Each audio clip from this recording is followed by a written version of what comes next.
Hey everybody, Dr. Tim Lawler here, and I have been seeing some interesting reports from some other life care planners in the industry about people just getting, for lack of a better term, just really bad reports, skimpy reports, not doing detailed analysis. Okay, let me give you an example of something that I see.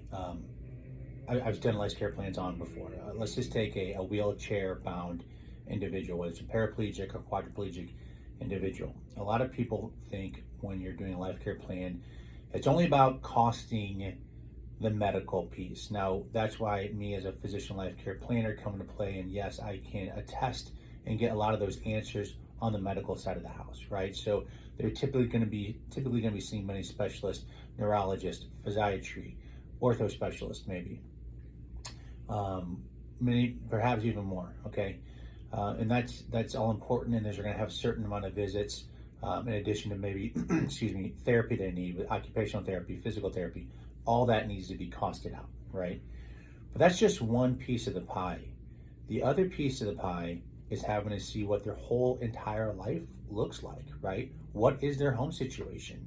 Is their home built to be able to have a wheelchair go in and out of the doors? Do the door frames need to be widened?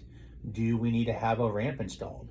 Are they going to be having a new vehicle, right? So all those things need to be considered. For instance, just literally Googling installation of a ramp in San Diego to a home is going to cost $10,000 to $20,000. Now that's not how I do it. Actually, we actually get bids from contractors to have in a life care plan. I'm just giving you an example.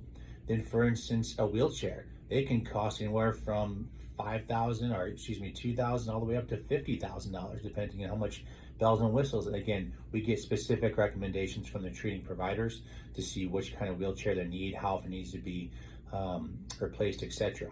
But when you do those two things, and then again, if you're going to have a contractor come in and adjust the home, all these things add up, right? So we're not just looking at the medical piece; we're looking at the entire life of the individual, and all that needs to be considered in a full-blown life care plan. So if you're having or hiring a life care planner and they're not doing that entire assessment, I would really consider looking elsewhere.